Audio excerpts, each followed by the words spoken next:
Hello guys, good evening and welcome to Liga Europe here for the penultimate round of Season 4 here at Abu Dhabi. We're here with the lads of Division 5 and it's your usual duo in the comms box once again. It's Bryn Mike and alongside me as always is Old School 3000 aka Mark. How are you doing, Mark? I'm good. I'm good. I'm looking forward to this one. I'm hoping to have more finishers than the D3 race. We had 10, so that's the benchmark I'm setting these guys. We only had 12 runners, so if they don't beat that, well, I think they might get albummed out of their respective teams for next season potentially. Well, I mean, you know, D4 only had 11 finishers out of 17, so as long as they don't emulate our divisions with the DNFs, I think they'll be alright. Yeah. Fun track this. It's not most people's favourite, let's be honest, but there's lots of different strategies, there's lots of opportunities for picking up pens, and there is a switchback DRS, which I'm a massive fan of. The fact that the second DRS zone means that if you've been overtaken on the first one, you can have a nibble back. It creates some strategic use of ERS and takes some strategic use of how you actually go for it. Do you not gamble? Do you wait behind? Or do you go for it, try and build as much of a gap as you can to defend down into the end of the second one? So lots going for this track, in spite of it being the Sector 3 being butchered by Mr. Tilker. Yeah, and obviously right now, I mean, I'm on board with Royal Council, who's just made a absolute mockery of the chicane. Has this got wing damage? No, he's getting out the way of the McLaren. That is our Division 5 champion, Cam K. Mum, who won it last time out at Mexico. So all that's left to play for, I believe, is the constructors. I don't think they got that wrapped up yet.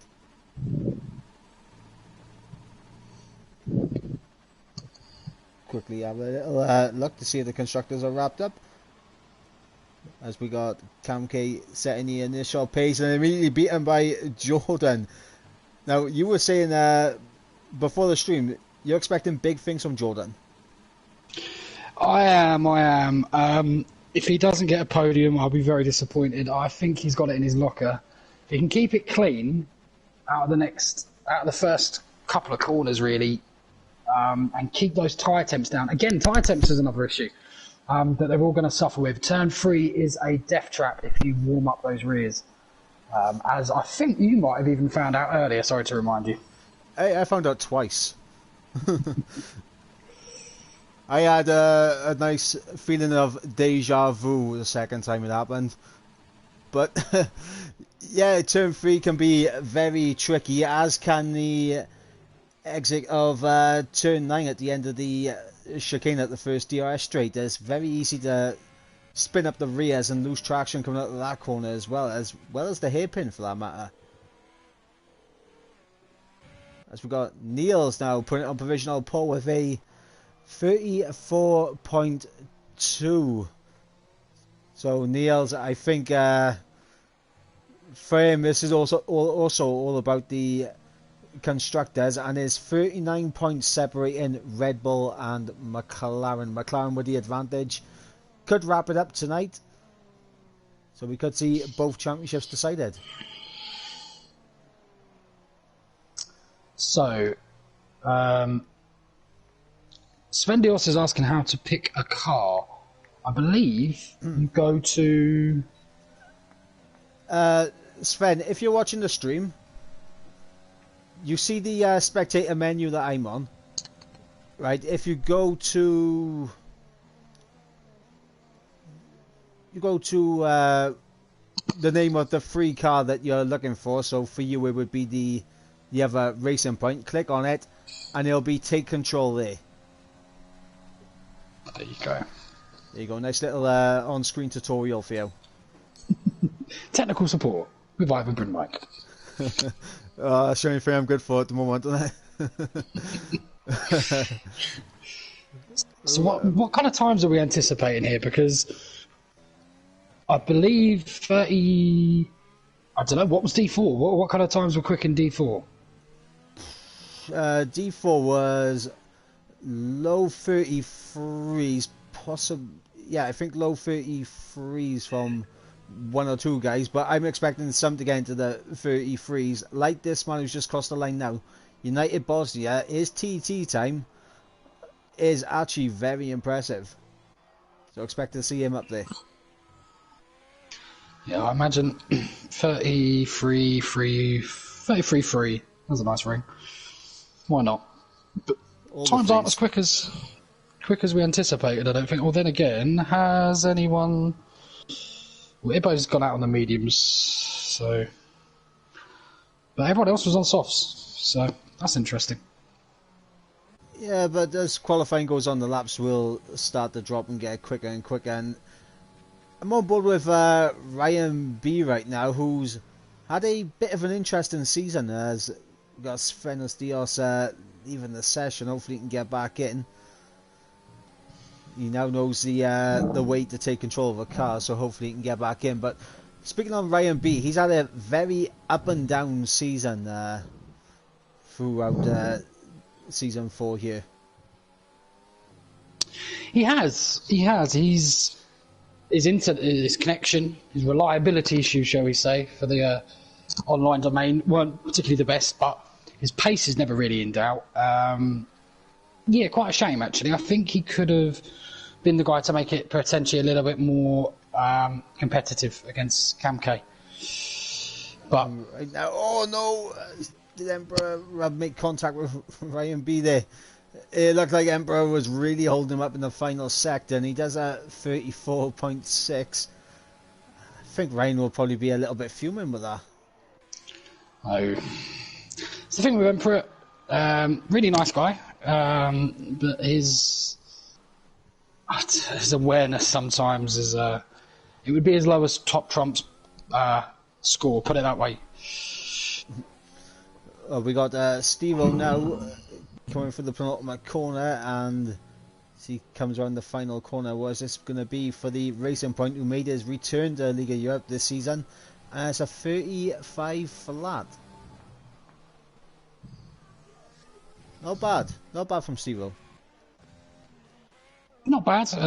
Definitely capable of more.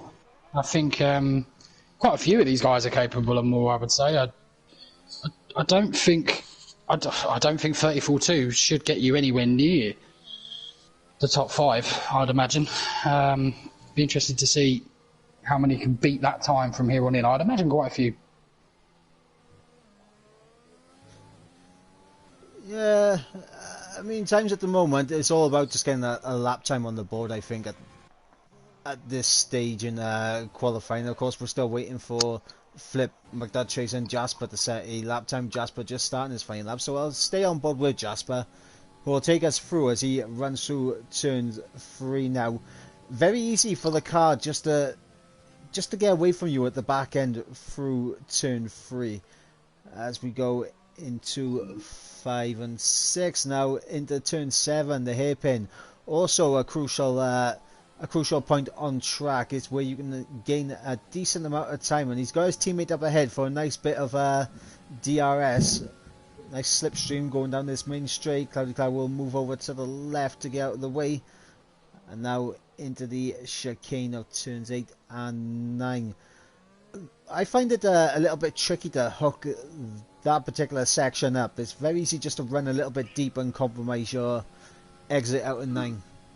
100%. And this next section is like a casino. It's do you stick or twist? Do you gamble over those curbs, which Jasper doesn't really, quite pedestrian through there, but I don't blame him. Like you said, the key is to set a lap.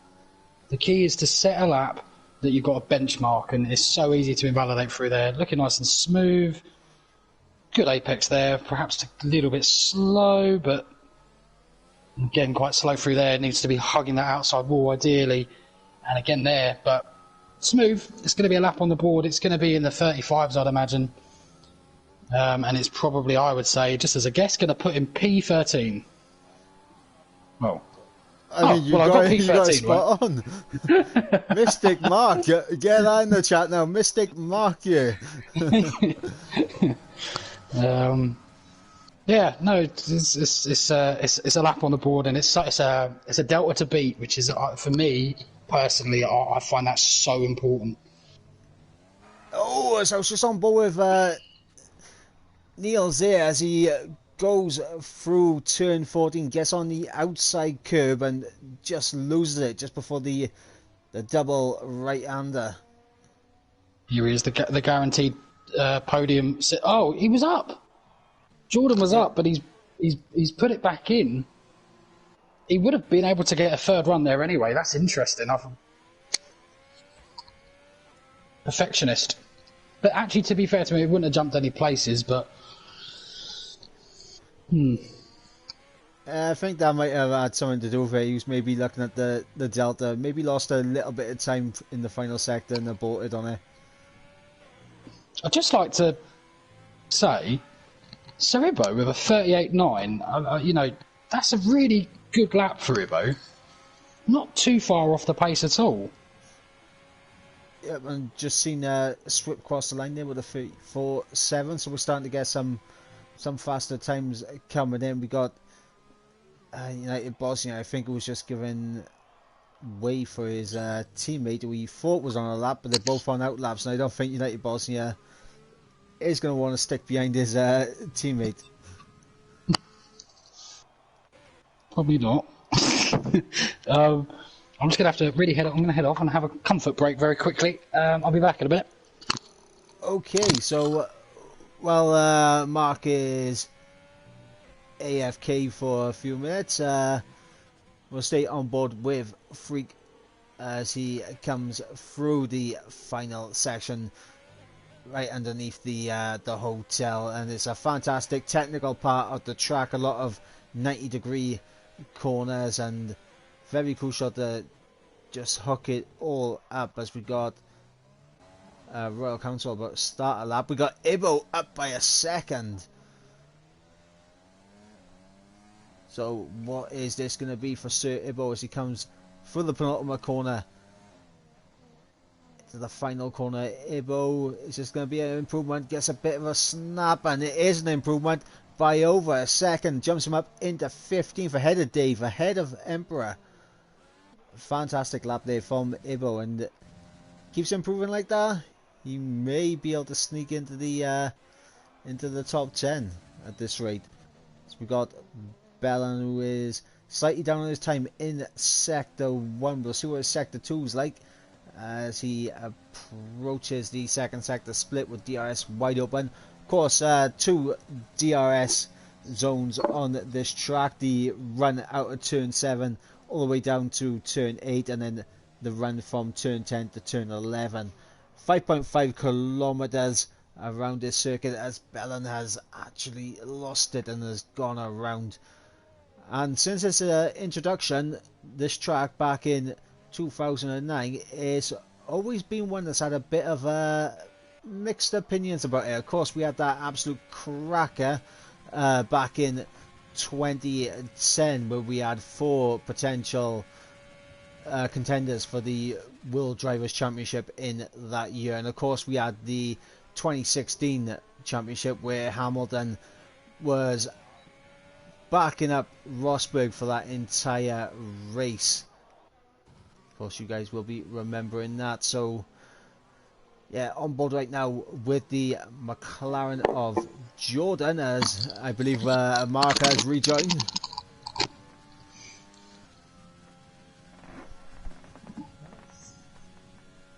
Got yellow flags in sector 1. That's Renault getting out of the way. On board with Jordan as he comes into the chicane. It's a nice exit. We'll see if he's up on his time come the second sector split. And he is. He's just under 3 tenths up. Keep it clean. No. Save the fuel. Go again if he's got time. Oh, that's heartbreaking. Heartbreaking. Meanwhile, the Haas of Ghost Recon there with a 34.1. Great marker to set down.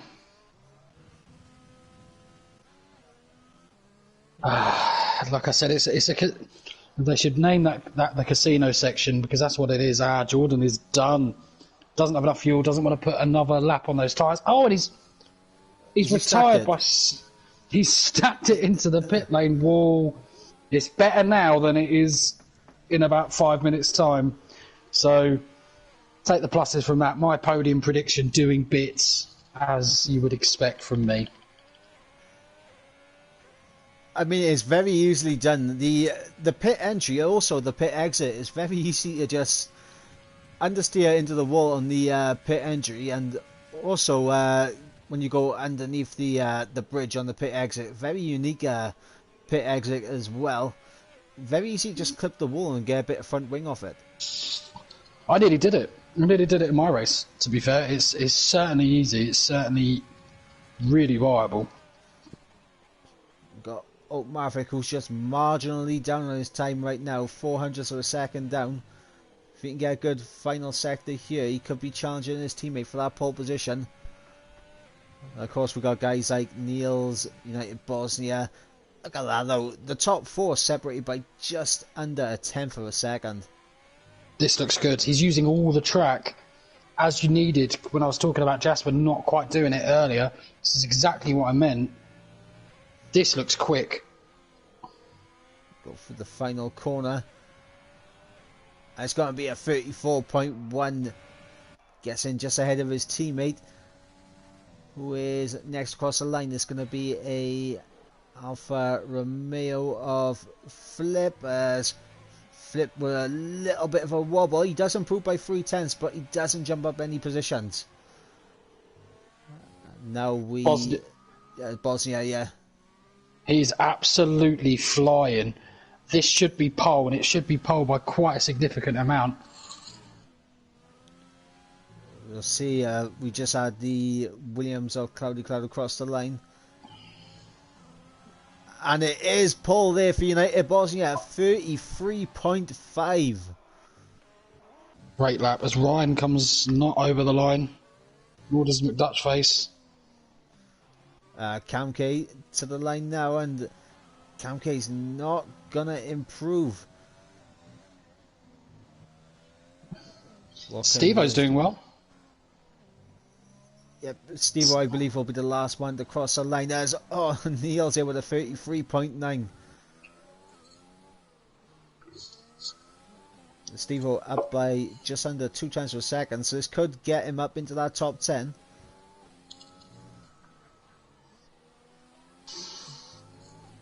To the line goes Steve-O, and it's a 34.7, I believe. And he's jumped up into P9. I think McDutchface will be very happy with that. Starting on 11th, if he can keep it clean, good result for him. Yeah, absolutely. As we got United Bosnia, the man who put it on pole with a 33.5 ahead of Niels in second place. The only other man in the 33s, done a 33.9. Maverick and Ghost Recon round out the second row. The two Hasses, the two Americans ahead of the other American. The old McLaren third row of Kamke and Jordan. Then we got Ryan B, Swip, Steve-O, Cloudy Cloud round out the top 10. Then McDutchface, Flip, Jasper, Dave, Freak, Emperor, Bellon, Ibo, Royal Council, and Sven rounded out the rest of the grid with free choice of tyre compound. And I've never had to speak that fast before in my life. McDutchface had a bit of a wobble on the grid. I hope he's in the lobby. I hope his car's in the lobby.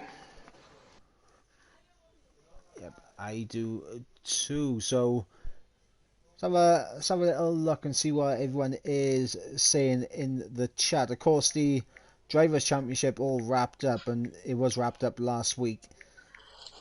In similar fashion to how Lewis Hamilton wrapped up the Drivers' Championship this season.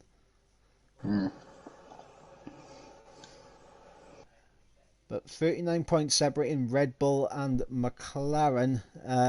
Niels has pretty much been on his own for majority of the season. It's going to be difficult for him to to get himself back into this constructors battle, isn't it?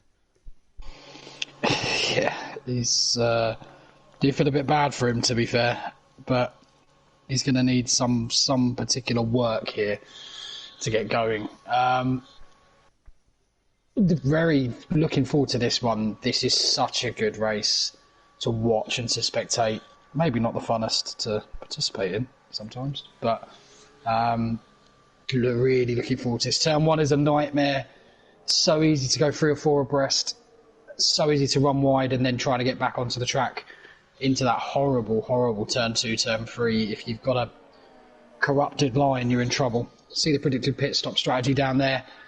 Soft, medium, or soft, medium. They are the 2 standard choices that you will see. But obviously that is from a front runner perspective. Well, for outside the top 10, it's saying mediums, softs, and the ludicrous strategy of medium, hard.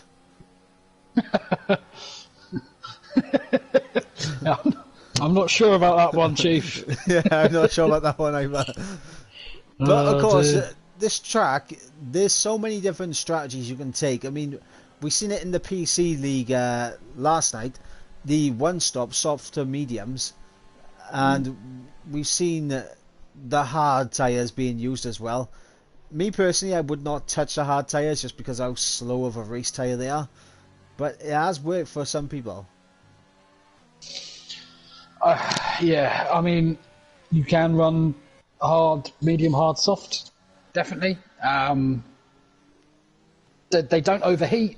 I mean, I'm trying to think of some positives for them, to be honest. But, I don't think there is any. You waste too much time. They don't overheat. There you go. They're like asbestos. Other than that, and they're about as good for you as asbestos as well.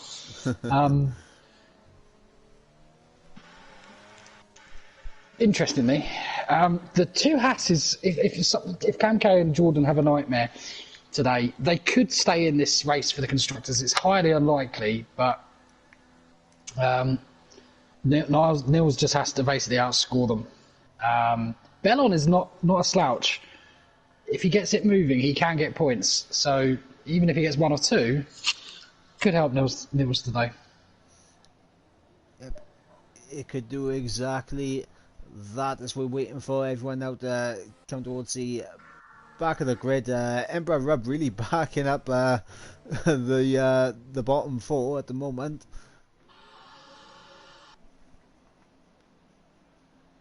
As everyone now gets into the grid slots, and we wait for those 5 red lights to go off for the penultimate round of Division 5. Who's your money on before we get started? Bosnia, Jordan, Cam K. Interesting. I'm going to go Bosnia. I'm going to chuck the American of Ghost Recon there. I think he can snag a podium. And I'm going to go Cam K first. But I predict McDutch face 4th. The only caveat. I think he'll have a good race from 11th. I think we might have a glitched lobby. Yeah, it's looking that way. I think it might have something to do with McDutch race lagging out and rejoining. Yes, potentially. Well, we get to commentator's nightmare this, but and probably everyone else listening because they have to listen to us for another 10 minutes unnecessarily, potentially. Yeah, not ideal. Yeah. There's acknowledgement in the Discord chat now about the glitch, and yeah, all we can do is try to entertain the viewers right now. Of course, not sure what to talk about, but I'm going to jump into the chat on YouTube and see what's happening. I just got an error.